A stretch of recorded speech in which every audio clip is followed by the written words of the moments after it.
¿Qué tal, alumnas y alumnos? Iniciamos una nueva sesión más de Aprende en Casa, una propuesta para que sigan estudiando en este periodo de aislamiento social, durante el cual tendrán la oportunidad de aprender con la participación de sus familiares y así fortalecer el trabajo colaborativo. Este programa está dedicado a la asignatura Lengua Materna Español de primer grado de secundaria. Nos toca revisar un tema apasionante que requiere de toda su imaginación e inventiva: crear mundos escritos. La intención de esta sesión es que aprendan a escribir cuentos del subgénero que más les agrade. ¿Alguna vez les ha pasado que les gusta mucho un texto? Seguramente se debe a que su trama y personajes están construidos de una manera interesante, o porque nos sentimos identificados ya sea con la historia o los protagonistas, lo que nos impulsa a no despegarnos del texto hasta que terminamos de leerlo. Cada subgénero narrativo, fantasía, policíaco, terror, ciencia ficción, etc., presenta una estructura particular y requiere del uso de recursos específicos. Ahora bien, ¿alguna vez se han imaginado ser escritoras o escritores famosos? ¿O poder plasmar por escrito las historias que se desarrollan en su mente? Sabemos que esto último es más frecuente, pues alguna vez les ha tocado escribir alguna narración, algo que imaginaron, por ejemplo, un cómic o cuento, entre otros relatos. Bien, pues ahora nos adentraremos en el maravilloso mundo de la escritura de los cuentos. Antes de seguir, iniciaremos con un tema básico: aprender a redactar, por lo cual los invitamos a ver el siguiente video titulado Elementos de una historia. Bienvenidos. Soy yo, su narrador favorito, al que le gusta contar historias con un toque de suspenso, acción y un poco, pero solo un poco, de drama. Nuestra protagonista de hoy es ni más ni menos que Caperucita Roja. ¿Y por qué ella tiene una historia y yo no? Porque ella es el personaje principal y todo gira a su alrededor. Caperucita Roja está lista para atravesar el bosque y llevarle unas galletas a su abuelita. Esta es la introducción, el momento en que se describen el escenario y los personajes. Caperucita camina por el bosque. Árboles, árboles y más árboles. ¿No sería mejor un escenario con elementos más bonitos? Algo así como... una playa. Con arena, sol, olas. Pero no. Tenía que ser un bosque peligroso y oscuro. Bueno, pues sigamos. Caperucita se encuentra a un lobo que le recomienda un atajo. ¿Quién puede creer en un lobo? Él es el villano y aparece justo en el desarrollo de la historia, donde el personaje principal tiene que enfrentarse a todos los conflictos ocasionados por él. A ver, lo sabía. El lobo llegó primero, esconde a la abuelita en el closet y se disfraza como ella. Caperucita descubre al lobo, él la corretea, grita auxilio y llega un cazador.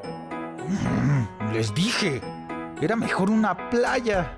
¡Ay, que se hubiera encontrado! ¿Un atún? Y así, con la ayuda del cazador, Caperucita derrota al lobo, rescata a su abuelita y le entrega las galletas. Fin. Aquí está el final o conclusión. El momento en que Caperucita supera todos los problemas ocasionados por el lobo y cumple con su misión.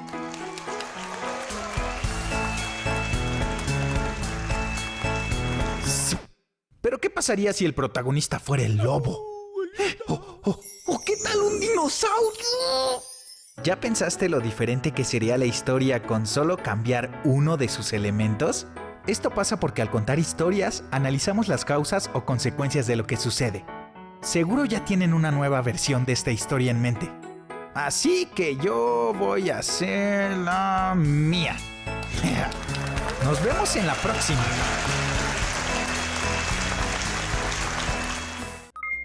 Como observaron, las historias narran siempre un conflicto que los personajes deben enfrentar. Las dificultades pueden ser desde la búsqueda de un tesoro, el viaje de un lugar a otro o, ¿por qué no?, a otros mundos, entre otros conflictos. En las historias siempre hay causas y consecuencias. Por ejemplo, en Caperucita Roja, la causa de que Caperucita llegue después del lobo a la casa de la abuelita se debe a que el lobo la engaña. Ahora que ya conocen los puntos importantes acerca de ciertos elementos que deben tomar en cuenta para pensar en una historia, es importante que profundicen más en la estructura de su historia. Para ello te invitamos a ver la cápsula Estructura de una historia. ¡Pongan mucha atención!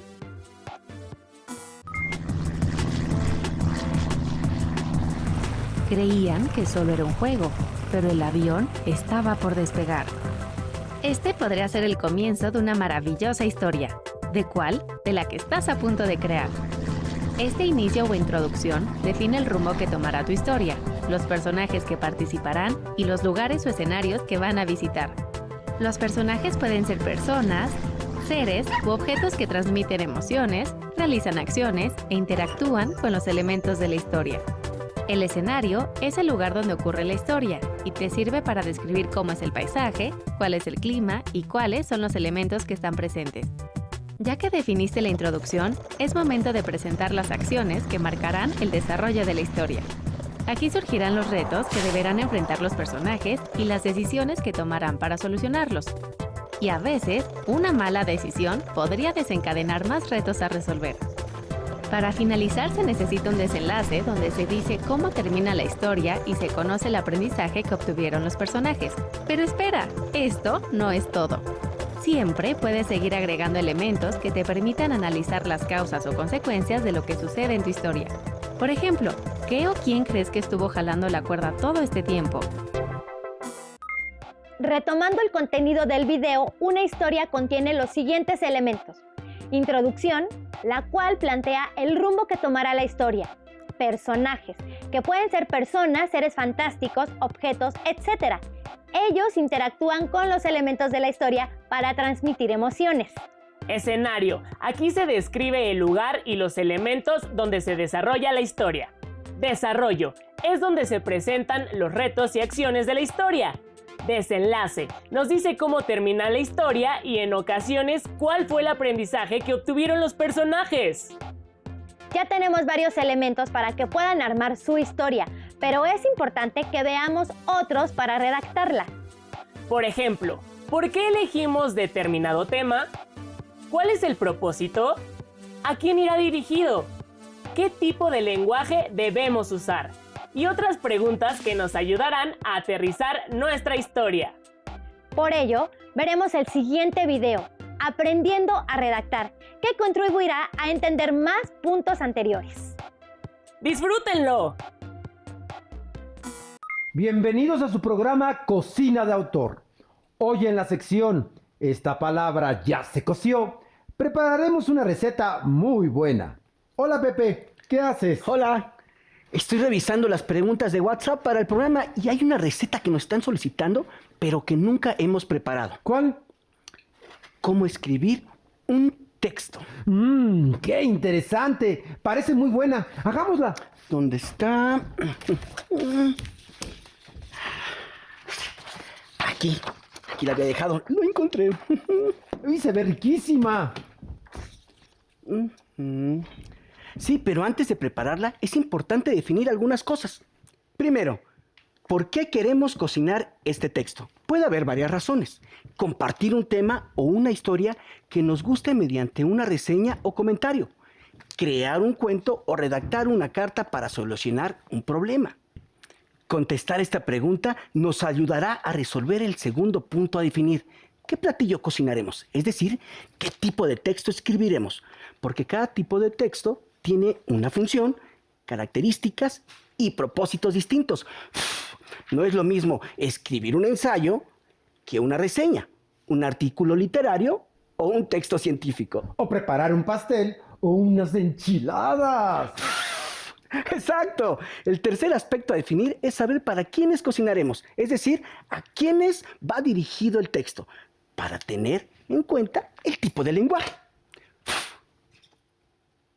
Muy bien. ¿Cuáles son los ingredientes? Algunos ya los mencioné, pero son los siguientes. Tema, propósito comunicativo, tipo de texto, público al que va dirigido, lenguaje a utilizar, formal, informal, técnico, etc. Ortografía y redacción. Ahora procederemos a la preparación. 1. La planificación del texto consiste en cocinar preguntas de investigación que obtenemos al cuestionarnos sobre lo que sabemos del tema y lo que deseamos saber. Salpimentamos y buscamos información en fuentes impresas y electrónicas. Marinamos y tomamos nota de los datos relevantes que encontremos, así como de la bibliografía consultada. Organizamos la información con base en las preguntas que planteamos para desarrollar la investigación. 2. Elaboramos la escritura del borrador. Tomamos como base los apuntes que hicimos en la planificación. Lo leemos para ver si cumple con el propósito comunicativo que planteamos. Lo enriquecemos con más información de diversas fuentes. Probemos la mezcla y si es necesario, lo seguimos ajustando. Por ejemplo, el tipo de lenguaje.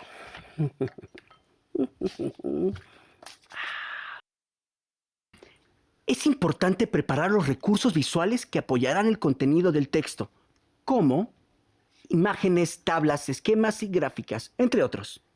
3. Por último, hacemos la revisión y corrección. Debemos revisar y corregir las veces que sean necesarias y poner atención en la coherencia y cohesión de las ideas. La coherencia se relaciona con la forma bien estructurada de los textos, donde las ideas secundarias van llevando gradualmente a la idea principal. La cohesión es la manera en que se enlazan palabras, oraciones y párrafos para comunicar un mensaje de manera comprensible y efectiva. Al hablar como al guisar, su granito de sal. Revisamos de nuevo la ortografía y puntuación. Y cuando nos guste su consistencia, ponemos la mezcla en el horno.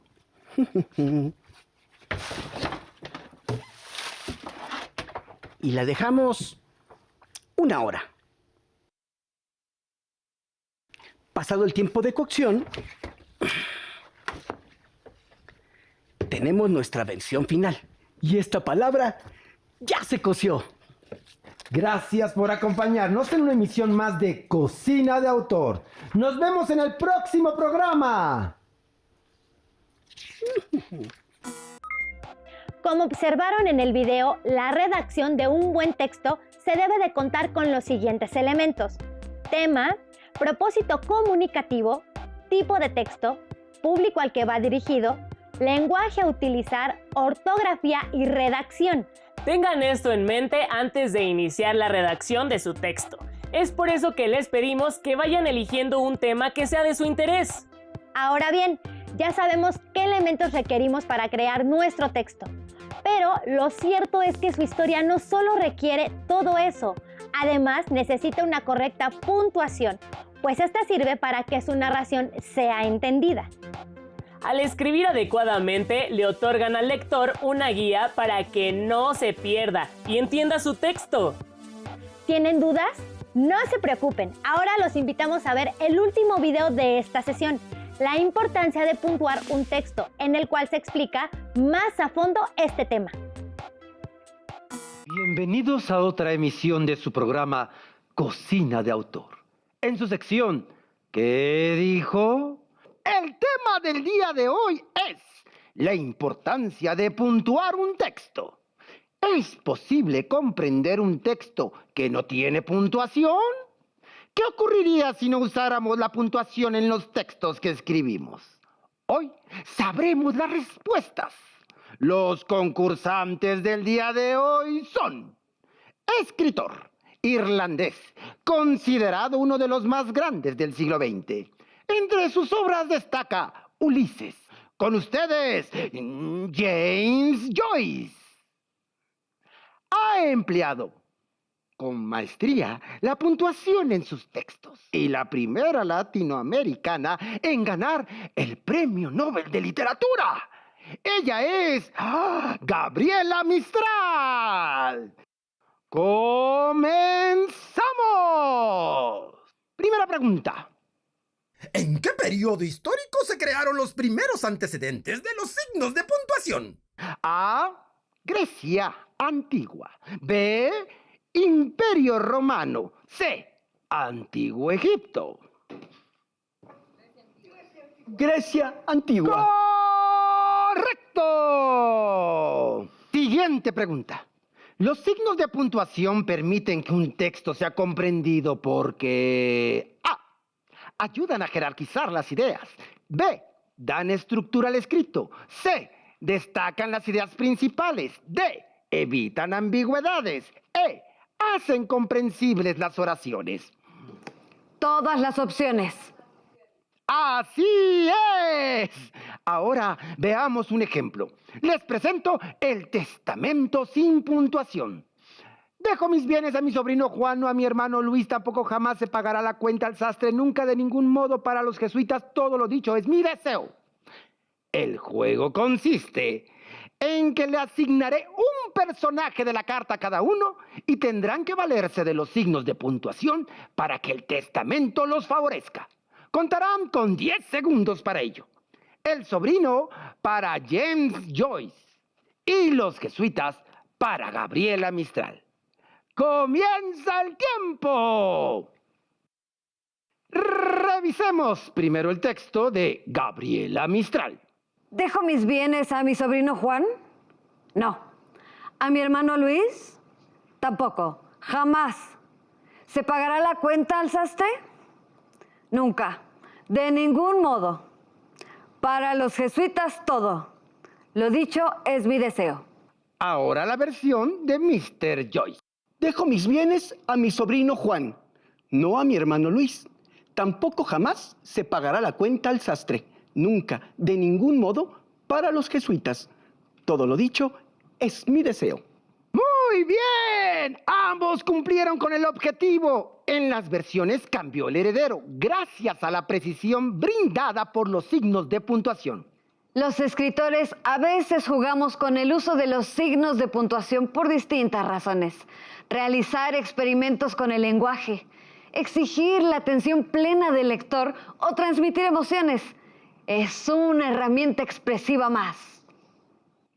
Pero para hacerlo y lograr que las narraciones y poemas sean comprensibles, se necesita un conocimiento vasto del lenguaje y dedicarle mucho tiempo al goce de la lectura y la escritura, nuestras mejores maestras. Vayamos con la última pregunta. ¿De qué monarca se dice que anuló la sentencia de un preso cambiando el lugar de la coma? A. Isabel I. B. Carlos V. C. Luis XIV. Carlos V. ¡Bien contestado! El mensaje decía, perdón imposible que cumpla su condena. Y con él cambió quedó, perdón imposible que cumpla su condena. Ha llegado la hora esperada. El ganador es Gabriela Mistral. El premio es un viaje a la ciudad griega de Pompeya, antes de ser consumida por la erupción de un volcán, descrita en la novela Los últimos días de Pompeya, de Edward Bulwer. Los esperamos en la siguiente emisión de Cocina de Autor en su sección ¿Qué dijo? ¿Qué les pareció el video? En él se resalta la importancia de emplear una puntuación correcta dentro del texto que planean escribir, ya que los signos de puntuación pueden cambiar el sentido de una idea o ayudarnos a evocar sentimientos o emociones en nuestros lectores. Pueden poner en práctica su puntuación al redactar diversas oraciones siguiendo esas reglas o incluso jugando con las ideas que les surjan. Para reforzar lo que aprendieron, respondan las siguientes preguntas en su carpeta de experiencias. ¿Por qué es importante establecer un conflicto en la narración?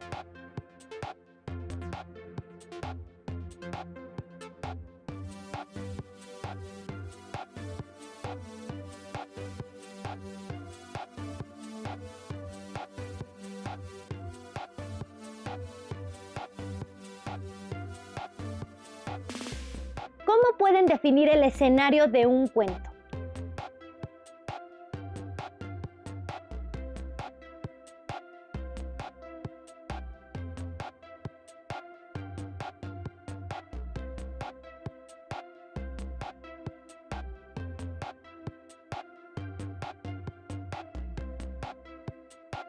¿Quiénes pueden ser los personajes?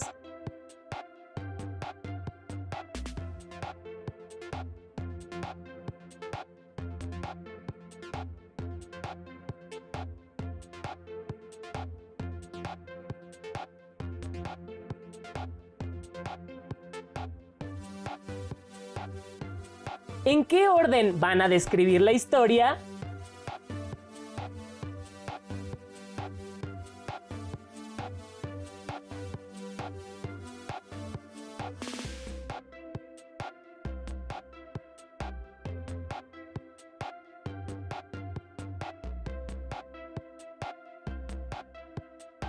¿Qué eventos son los más importantes en su historia?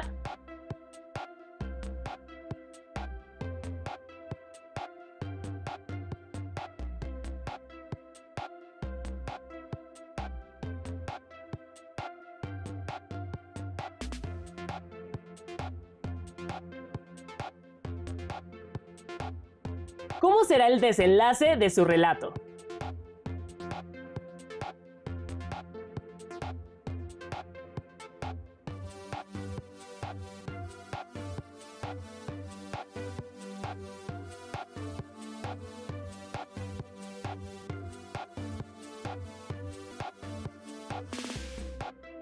Con ayuda de estas preguntas, los invitamos a desarrollar su primer borrador de un cuento breve.